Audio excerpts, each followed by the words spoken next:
Hey, I'm whispering because it's nap time again. I'm thinking a lot about Alice in Wonderland. Sorry. Oy. I know, I'm always looking kind of rough. But, yeah. I had this teacher in junior high that I think that she was such a bad teacher looking back at it now. I remember we were doing like a study of different writers and poets and things like that, and we were going through Edgar Allan Poe. And it's funny, I've got Twilight behind me, but pretend like a super intelligent book is behind me. So basically, I remember we were like reading The Raven or one of his other poems, and I went up to the teacher. I was asking her about like a deeper meaning of something that he wrote, and her response to me was so bad now that I think about it. Her response to me was that she was like, I don't know, he was doing drugs, and so sometimes the story, like, who knows what it means because he was on drugs, just like in Alice in Wonderland, like the writer of that, like he was on drugs. So, basically implying that there may not be a deeper meaning, like whatever these people, they were just on drugs. And that was her response to me. An English teacher who was supposed to be teaching us about the meaning of literature.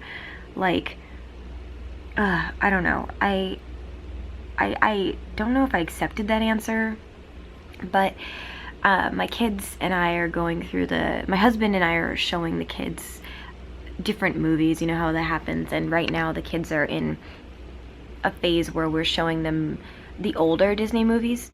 Simultaneously to this, I have been studying dreams because I kept getting the same dream over and over again this past few months. I kept getting it, and so I started doing a lot of research on the psychology of what dreams mean and what that might mean for your stress and things like that. So I realized after reading a couple books on it and reading articles that I think I'm understanding the way that dreams work in our psyche and what that means.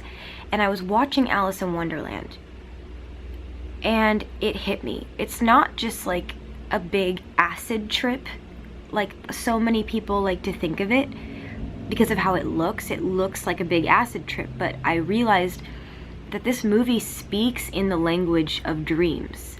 And I had this idea that maybe when you're tripping out on drugs, it's not that it looks like you're on drugs. Maybe that's what dreams look like. Does that make sense? Like, maybe doing drugs, because it affects the brain and subconscious things, what you're seeing is actually what something would look like in a dream world. And I hope that makes sense. So it's more like, maybe everyone else realized this but me, but that teacher told me that basically who knows what the story means, and if it even has any meaning at all, and it's just like a big drug trip. But it's actually clearly, to me, not true at all. And what made me really think of this is I sort of read some of the book, and then I was watching the movie with the kids, and there's a scene in it when she's crying, when Alice is lost in the forest. She doesn't know where she's going. And the song, I was thinking to myself, I've always wondered what the point of this song was. I've never really understood it when I was a child, and now I'm an adult, so I can figure it out. So basically she's singing that she tells herself really good advice, but she very seldom follows her own advice. If I'd listened earlier, I wouldn't be here. But that's just the trouble with me. I give myself very good advice, but I very seldom follow it. That explains the trouble that I'm always in. And that gets her into trouble because she's not listening to what she tells herself to do. She's always listening to what everyone else is telling her to do.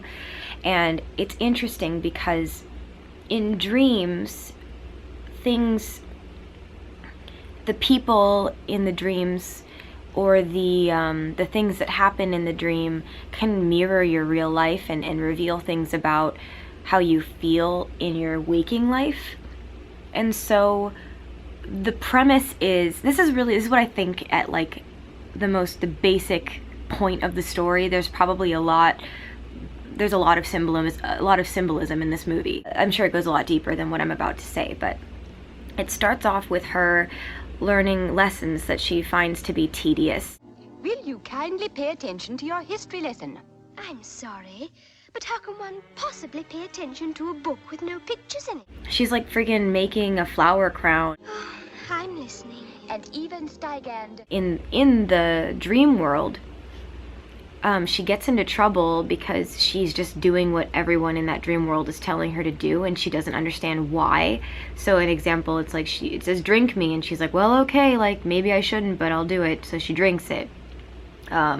She takes a bite of the cookie. She listens to the caterpillar and each part of the mushroom that makes her big and small, and she's just she's like, where should I go? Do I go this way? Do I go that way? And then they're like, well, maybe you can go find that person or go find this person. And she's following all these directions that all these people and creatures are telling her to follow in in the movie, in her dream.